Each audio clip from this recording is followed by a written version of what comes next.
여러분도 혹시 이런 경험 있으신가요? 자식을 위해서라면 무엇이든 해주고 싶은 마음 말이에요. 그런데 만약 그 자식이 나를 돈으로만 본다면 어떨까요? 오늘 이야기는 평생 자식 뒷바라지에 모든 걸 바친 한 어머니에 대한 이야기입니다. 시작 전 구독과 좋아요 꾹 눌러주세요. 감사합니다. 64세 박수님 씨는 새벽 5시부터 떡집 문을 열었습니다. 40년째 이어온 일상이었어요. 허리가 아파도 손목이 저려도 매일 같은 자리에서 떡을 만들었습니다. 우리 아들이 대기업 과장까지 됐는데 뭐가 아쉬우리 하며 자부심을 가지고 살아왔거든요. 그런 수님 씨에게 어머니라는 이름은 무엇보다 소중했어요. 남편이 일찍 세상을 떠나고 혼자서 민수를 키우느라 얼마나 고생했는지 몰라요. 새벽 4시에 일어나 떡을 만들고 저녁 늦게까지 가게를 지켰습니다. 손은 거칠어지고 허리는 굽었지만 아들이 좋은 대학에 들어가고 대기업에 취직할 때의 그 뿌듯함은 평생 잊을 수가 없었어요. 내가 고생한 보람이 있구나. 주님 씨는 매일 그렇게 생각하며 살았습니다. 그런데 며칠 전부터 몸이 이상했어요. 옆구리가 찌릿하게 아프고 소화도 안 됐습니다. 처음엔 나이 탓이려니 생각했는데 통증이 점점 심해졌어요. 참다 못해 병원을 찾았는데 의사의 표정이 심상치 않았습니다. 어머님, 검사 결과를 보니 췌장에 작은 혹이 있네요. 주님 씨의 손이 떨렸어요. 췌장암이라는 말을 들어본 적이 있었거든요. 무서운 병이라고. 다행히 초기라서 수술하면 완치 가능합니다. 너무 걱정하지 마세요. 의사의 위로에도 불구하고 수님 씨의 가슴은 철렁 내려앉았습니다. 수술비가 얼마나 들까요? 대략 800만 원 정도 들 것 같습니다. 입원비와 수술비를 포함해서요. 800만 원. 주님 씨에게는 큰 금액이었어요. 떡집을 운영하며 조금씩 모아둔 적금이 있었지만 300만 원 정도가 전부였습니다. 나머지 500만 원을 어떻게 마련해야 할까? 집에 돌아온 수님 씨는 한참을 망설이다 떨리는 손으로 아들 민수에게 전화를 걸었습니다. 평소 같으면 안부 인사부터 했을 텐데 이번엔 달랐어요. 민수야, 엄마가 병원에서 수술을 해야 한대. 네. 엄마 무슨 일이세요? 어디 아프신 거예요? 주님 씨는 가슴이 뭉클했어요. 역시 내 아들이구나. 걱정하는 목소리를 들으니 마음이 한결 가벼워졌습니다. 췌장에 혹이 있다고. 수술해야 한대. 800만 원이 필요한데. 전화기 너머로 한동안 침묵이 흘렀어요. 주님 씨는 아들의 대답을 기다렸습니다. 분명히 걱정하며 병원에 달려올 거라고 생각했어요. 그런데 민수의 목소리는 예상과 달랐습니다. 800만 원요. 그건 너무 큰 돈인데. 요즘 경제 사정이 안 좋아서. 주님 씨는 귀를 의심했어요. 엄마, 일단 집에서 좀 쉬시다가 다시 생각해 보세요. 혹시 모르니 다른 병원에서도 진단받아 보시고요. 아들의 차가운 목소리에 수님 씨는 말문이 막혔어요. 평생을 자식 뒷바라지에 바친 어머니에게 이렇게 냉정하게 굴 줄 몰랐거든요. 알았다. 엄마가 알아서 할게. 주님 씨는 쓸쓸하게 전화를 끊었어요. 그리고 한참을 멍하니 앉아 있었습니다. 아들이 이렇게 변할 줄 몰랐어요. 그날 밤 수님 씨는 잠이 오지 않았어요.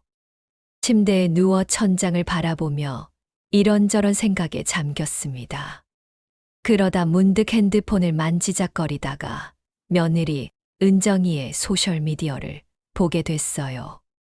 그런데 거기에는 믿을 수 없는 사진들이 올라와 있었습니다. 푸른 바다가 보이는 괌 해변에서 활짝 웃고 있는 아들과 며느리. 고급 리조트 수영장에서 손자와 물놀이를 하는 모습. 값비싼 레스토랑에서 찍은 가족 사진들까지. 그리고 이런 글이 적혀 있었어요. 민수 오빠가 깜짝 선물로 준비한 괌 가족 여행. 5성급 리조트에서의 꿈 같은 시간. 역시 내 남편 최고예요. 조님 씨는 스마트폰 화면을 바라보며 눈물이 주르르 흘러내렸습니다. 800만 원이 없다던 아들이 괌 여행비는 어떻게 마련했을까요?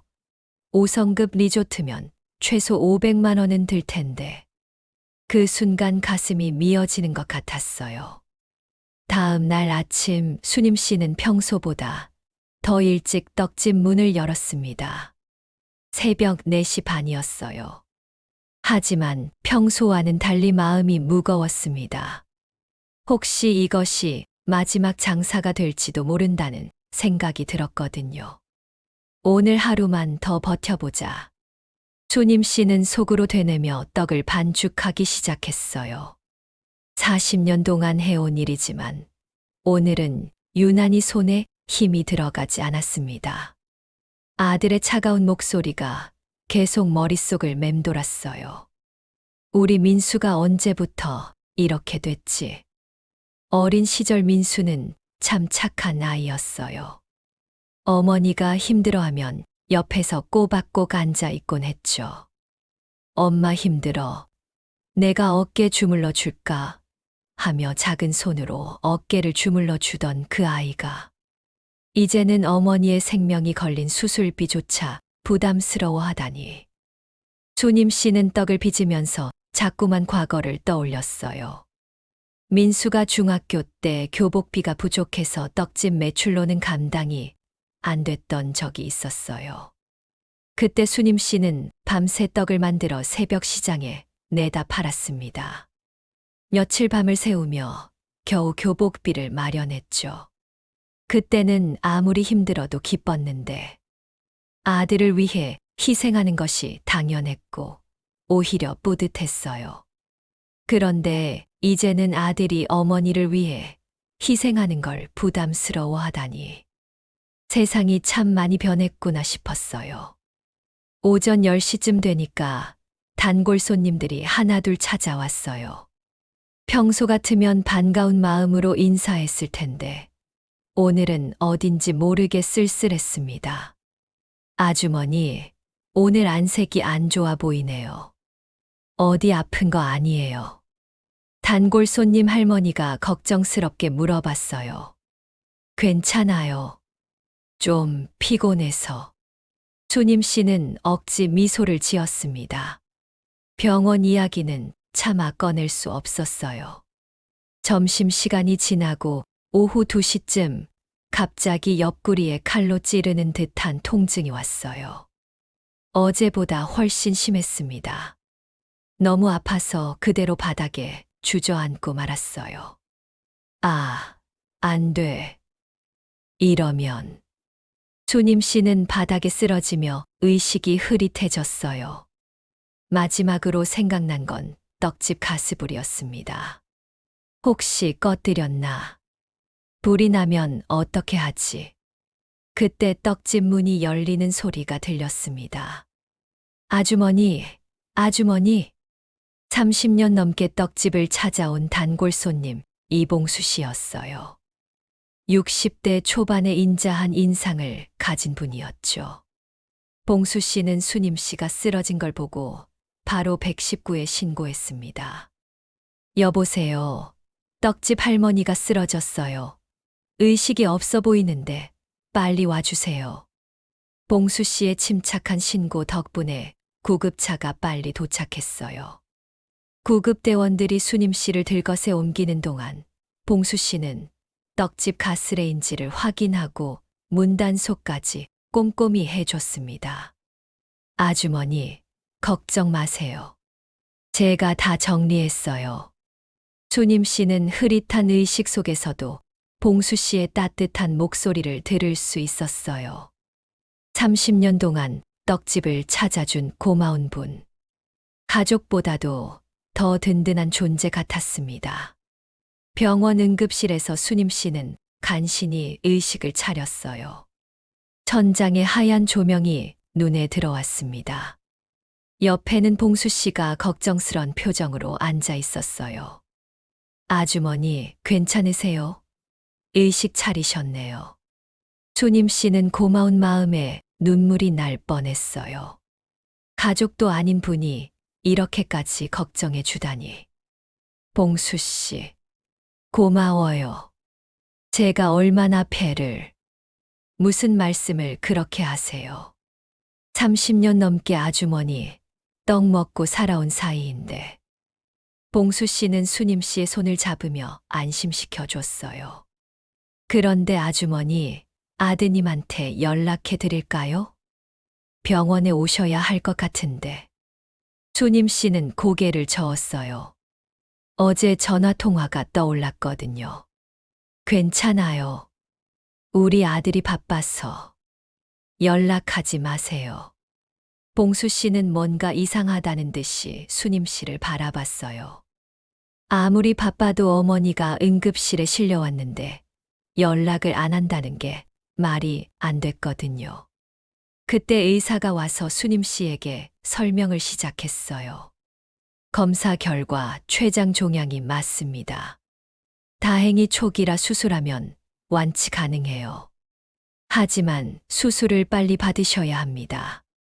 수술비는 800만 원 정도 들 것 같아요. 가족분이 계시면 수술 동의서에 서명을 해주시고. 수님 씨는 막막했어요. 800만 원을 어디서 구해야 할까요? 저기요, 의사 선생님. 잠깐만요. 봉수 씨가 의사를 불러 세웠어요. 그리고 복도 한쪽으로 가서 무언가를 속삭였습니다. 수님 씨는 무슨 이야기를 하는지 알 수 없었어요. 몇 분 후 원무과 직원이 와서 말했어요. 어머님, 수술비는 이미 결제됐습니다. 내일 아침에 수술 받으시면 됩니다. 수님 씨는 깜짝 놀랐어요. 뭐라고요? 누가 결제했다고요? 봉수 씨가 미소를 지으며 주머니에서 명함 하나를 꺼냈습니다. 거기에는 이런 글씨가 적혀 있었어요. 대한건설 회장 이봉수. 수님 씨는 눈을 비비며 다시 명함을 봤어요. 30년 넘게 떡집을 찾아온 그 소탈한 아저씨가 건설회사 회장이었다니요. 믿기지 않았어요. 봉수 씨, 아니 회장님. 이게 뭐예요? 농담하시는 거죠? 농담이 아니에요, 아주머니. 30년 동안 숨기고 살아서 죄송해요. 봉수 씨의 표정이 진지해졌어요. 그런데 왜 저한테 이렇게까지? 800만 원이 적은 돈도 아닌데. 아주머니 정말 기억 안 나세요? 30년 전 제가 사업에 실패해서 길거리를 헤맬 때 말이에요. 수님 씨는 머리를 짚어봤어요.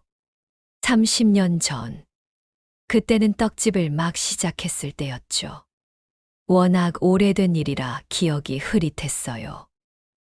혹시 그때 그 젊은 분이. 맞아요. 그때 그 청년이 저였어요. 봉수 씨의 눈에 눈물이 맺혔어요. 30년을 기다려온 이야기를 꺼내려니 감정이 복받쳐 올랐나 봐요. 봉수 씨가 천천히 이야기를 시작했어요. 병실의 조용한 분위기 속에서 30년 전의 기억이 되살아났습니다. 30년 전 저는 첫 번째 사업에 실패하고 모든 걸 잃었어요.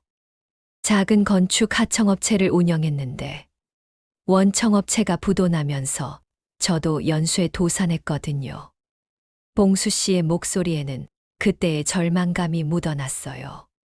집도, 차도, 심지어 가족들까지 모든 걸 잃었죠. 아내는 아이들을 데리고 친정으로 갔고 저는 정말 갈 곳이 없었어요. 그때가 한겨울이었는데 며칠을 굶고 아주머니 떡집 앞을 지나가고 있었습니다. 조님 씨는 희미하게 기억이 나기 시작했어요. 30년 전 어느 추운 겨울날. 아, 그때 그 젊은 분이 맞아요. 저였어요. 그때 저는 정말 죽고 싶을 만큼 절망적이었어요. 몇 번이나 한강으로 가려고 했거든요. 봉수 씨는 잠시 말을 멈췄다가 계속했어요. 그런데 아주머니 떡집 앞을 지나는데 따뜻한 김이 모락모락 나오는 게 보였어요. 배가 너무 고팠지만 돈이 한 푼도 없어서 그냥 지나가려고 했죠. 그때 아주머니가 저를 불러 세우셨어요. 제가 얼마나 초라한 모습이었는지. 며칠째 제대로 씻지도 못하고 옷도 너덜너덜했는데 조님 씨의 기억 속에서도 그 장면이 떠올랐어요. 추위에 떨며 가게 앞을 서성이던 젊은 남자. 아주머니가 저에게 간 만든 떡 한 접시를 그냥 주시면서 이렇게 말씀하셨잖아요. 살다 보면 좋은 날 올 거예요. 지금이 힘들어도 포기하지 마세요. 힘내세요. 조님 씨의 눈에 눈물이 고였어요. 그때 그 청년이 얼마나 절망적인 표정이었는지 기억났거든요. 그 떡 한 조각이 제게는 단순한 음식이 아니었어요. 세상에 아직 따뜻한 사람이 있다는 희망이었고, 다시 일어설 용기였습니다. 봉수 씨는 수님 씨의 손을 꼭 잡았어요. 그날 밤 저는 한강으로 가는 대신 작은 고시원 하나를 얻었어요. 그리고 맨손으로 다시 시작했죠. 건설 일용직부터 시작해서 조금씩 다시 쌓아 올렸어요. 처음 10년은 정말 힘들었어요. 하지만 아주머니 말씀을 기억하며 버텼습니다. 살다 보면 좋은 날 올 거라고. 그 말씀이 제게는 인생의 등대였어요. 조님 씨는 감동에 벅차올랐어요. 자신이 무심코 건넨 떡 한 접시가 한 사람의 인생을 바꿨다니. 그래서 사업이 자리를 잡고 나서부터 줄곧 아주머니 떡집을 찾아왔어요. 30년 동안 매주 한 번씩은 꼭 와서 떡을 사 먹었거든요. 그런데 왜 지금까지 말씀 안 하신 거예요? 아주머니가 부담스러워할까 봐서요. 그냥 평범한 단골 손님으로 남아 있고 싶었어요. 언젠가 아주머니가 정말 도움이 필요한 순간이 오면 그때 나서려고 생각했죠. 봉수 씨는 미소를 지었어요. 그런데 오늘이 바로 그 순간이었나 봐요. 조님 씨는 30년 만에 알게 된 진실에 가슴이 뜨거워졌어요. 하지만 한편으로는 마음이 아팠습니다. 그런데 아주머니, 아들은 정말 왜 병원에 안 오시는 거예요?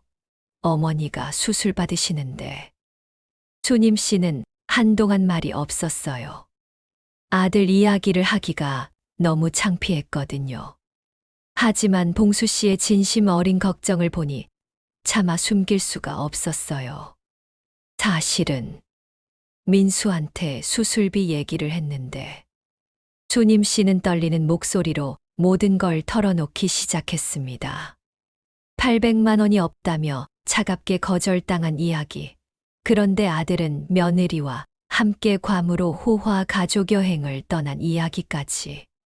괌 여행비만 해도 500만 원은 들 텐데 어머니 수술비는 없다면서.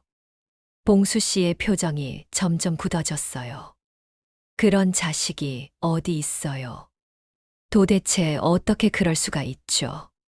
제가 잘못 키웠나 봐요. 너무 다 해주려고만 했나. 아들이 힘들까봐 어려운 소리 한 번 안 하고 살았는데. 조님 씨는 자책하며 눈물을 흘렸어요. 평생을 아들 뒷바라지에만 매달려 살았어요. 제 인생은 없었어요.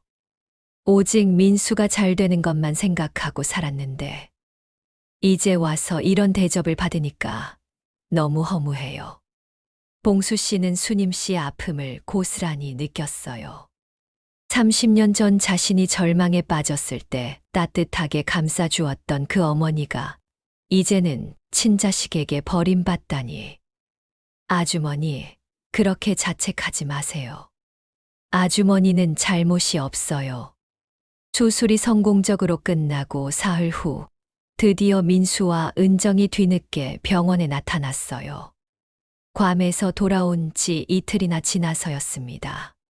엄마, 왜 연락 안 했어요? 얼마나 걱정했는데. 민수는 숨을 헐떡이며 병실로 뛰어들어왔어요. 마치 지금 막 소식을 들은 것처럼 연기를 했습니다. 어머님, 저희가 얼마나 놀랐는지 몰라요. 괌에 있다가 급히 비행기 타고 왔어요. 은정이도 억지로 걱정하는 척했어요. 하지만 수님 씨는 이들의 연기를 다 알고 있었어요. 괌 여행 사진들을 받고 수술 날짜도 미리 알려줬거든요. 괌 여행은 잘 다녀왔니? 수님 씨가 담담하게 물어봤어요. 민수의 얼굴이 순간 굳어졌어요. 어머니가 자신들의 여행을 알고 있다는 걸 깨달았거든요. 그게 회사에서 갑자기 포상휴가를 줘서 어쩔 수 없이 800만 원도 없다더니 괌 여행은 어떻게 갔니? 5성급 리조트에서 사흘이나. 수님 씨의 목소리는 조용했지만 서늘했어요. 은정이가 당황하며 끼어들었어요. 어머님, 그것보다 이제 몸이 안 좋으시니까 떡집 일은 저희가 대신 해드릴게요. 40년 동안 고생 많이 하셨잖아요. 맞아요, 엄마. 이제 쉬셔야 해요. 떡집 운영하는 것도 힘드시고. 민수도 은정이 말에 맞장구 쳤어요. 하지만 수님 씨는 이들의 진심을 의심하고 있었습니다. 그때 봉수 씨가 과일 바구니를 들고 병실로 들어왔어요. 아주머니, 컨디션은 어때요? 많이 좋아지셨네요. 민수와 은정이는 봉수 씨를 의아하게 바라봤어요. 누군지도 모르는 사람이 왜 이렇게 친밀하게 구는지 이상했거든요. 어머님, 이분은 누구세요? 아, 떡집 단골 손님이야. 30년 넘게 와주신 분이고. 수님 씨가 소개하자 민수와 은정이는 대수롭지 않게 생각했어요. 그냥 떡집 손님 정도로만 여겼죠. 봉수 씨가 수님 씨에게 조심스럽게 말했어요. 아주머니, 혹시 예전에 떡집 뒤에 있던 그 땅 기억해요? 제가 한 20년 전에 사시라고 권했던. 수님 씨는 기억이 희미했어요. 워낙 오래전 일이라. 아, 그 땅. 너무 오래전 일이라 잘 기억이. 그때 아주머니가 제 말 듣고 사신 그 땅 말이에요. 요즘 그 일대가 재개발 구역으로 지정됐다던데. 이 말을 듣는 순간 민수와 은정이의 귀가 번쩍 들렸어요. 재개발, 떡집 뒷땅이? 재개발이요. 그럼 보상금이? 민수가 급하게 물어봤어요. 글쎄요. 정확한 건 모르겠지만 그 일대가 통째로 개발된다고 들었는데. 봉수 씨는 일부러 자세한 얘기는 하지 않았어요. 아들 부부의 반응을 지켜보고 있었거든요. 엄마, 그 땅 어디에 있는 거예요? 얼마나 큰 거고? 은정이도 관심을 보이기 시작했어요. 모르겠다. 워낙 오래전에 산 거라. 수님 씨는 정말로 기억이 나지 않았어요. 봉수 씨가 권해서 샀던 것 같은데 그때는 별로 관심도 없었거든요. 그날 밤 민수와 은정이는 집으로 돌아가며 흥분을 감추지 못했어요. 여보, 설마 떡집 뒤 그 땅이 재개발 대상지일까? 모르겠어. 하지만 만약 정말이라면 두 사람은 서로를 바라보며 같은 생각을 했어요. 돈이 될 수 있는 기회를 놓칠 수 없다는 생각 말이에요. 병원에서 돌아온 민수와 은정이는 급하게 떡집으로 향했어요. 밤 11시가 넘은 시간이었지만 궁금증을 참을 수 없었거든요. 여보, 설마 떡집 뒤 그 좁은 땅이. 무슨 소리야? 그 땅은 개발 제한 구역이라 쓸모없어. 20년 전에 몇 번 확인해 봤는데. 민수는 자신 있게 말했지만 은정이는 의심스러워 했어요. 혹시 모르니 확인해 보자고 계속 조르니까 할 수 없이 떡집에 가게 됐죠. 떡집 문을 열고 들어간 은정이는 구석구석을 뒤지기 시작했어요. 혹시 토지 관련 서류가 있을지 몰라서요. 여보, 어머님이 서류 같은 걸 어디에 보관하실까? 글쎄, 아마 방 안 서랍이나 금고에. 두 사람은 수님 씨가 살던 방으로 들어가 서랍들을 하나씩 열어봤어요. 그런데 맨 아래 서랍 깊숙한 곳에서 두꺼운 서류 봉투를 발견했습니다. 여보, 이것 봐. 은정이가 서류 봉투를 열어보니 각종 토지 관련 서류들이 들어있었어요. 그 중에서도 눈에 띄는 서류가 하나 있었습니다. 토지 보상금 산정서 80억 원. 은정이는 그 숫자를 보고 깜짝 놀라 민수에게 말했어요. 여보, 큰일 났어요. 큰일 났다고. 왜, 뭔데 그렇게 흥분해? 어머님 땅이 80억이에요. 여기 보상금 산정서에 80억 원이라고 써 있어요. 민수는 처음엔 믿지 않았어요. 그 좁은 땅이 80억이라니. 그럴 리가 없어. 내가 잘못 본 거 아니야? 아니에요. 여기 확실히 써 있어요. 80억 원. 은정이가 서류를 민수에게 보여주자 민수도 할 말을 잃었어요. 정말로 80억 원이라고 적혀 있었거든요. 이런, 진짜네. 다음 날부터 민수와 은정이의 태도가 180도 바뀌었어요. 매일 아침 일찍 병원에 와서 수님 씨를 극진히 돌보기 시작했습니다. 엄마, 미역국 끓여왔어요. 몸에 좋다고 해서. 어머님, 혈압약 드실 시간이에요. 제가 물 떠다 드릴게요. 엄마 발 마사지 해드릴까요? 병원 침대에만 누워 계시니까 다리가 아프시죠? 갑작스러운 극진한 효도에 간호사들까지 감탄했어요. 어머님이 참 복이 많으세요. 아들분과 며느리분이 정말 효부네요. 하지만 수님 씨는 이들의 갑작스러운 변화가 수상했어요. 분명히 어떤 이유가 있을 거라고 생각했거든요. 그런데 뭔지는 알 수 없었어요. 봉수 씨가 병문안을 와서 이 광경을 보고는 씁쓸하게 웃었어요. 아주머니, 아드님이 갑자기 효자가 되셨네요. 그러게요. 뭔가 이상해요. 지난주까지만 해도 수님 씨도 의아해했어요. 아마 뭔가 알아낸 게 있을 거예요.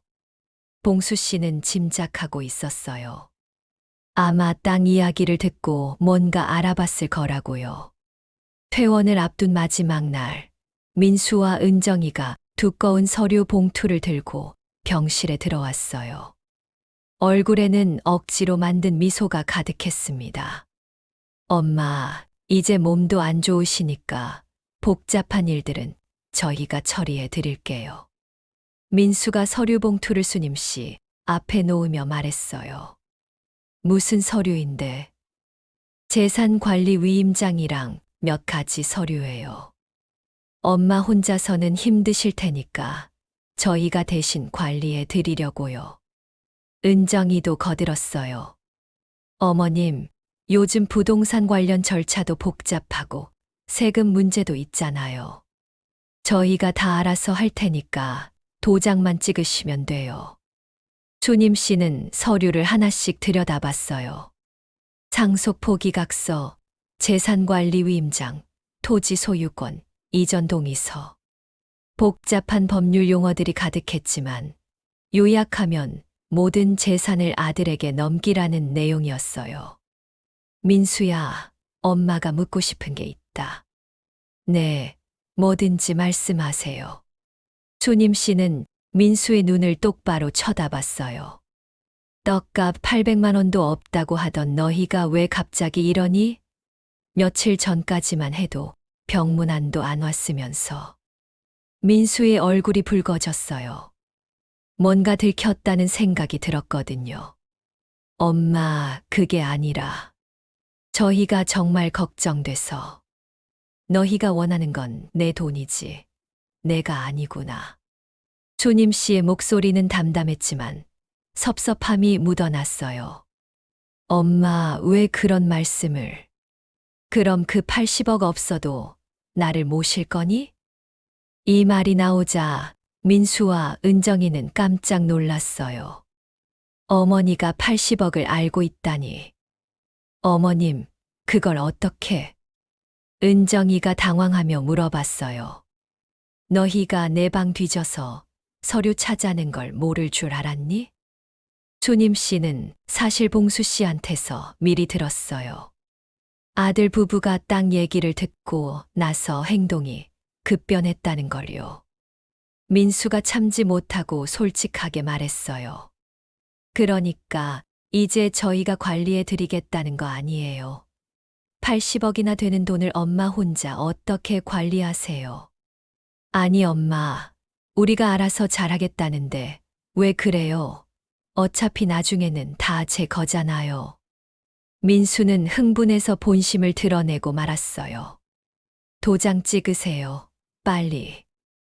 민수는 수님 씨의 손을 붙잡고 억지로 도장을 찍게 하려 했어요. 조님 씨가 거부하자 더 세게 손목을 잡았습니다. 아픈데 놓아줘.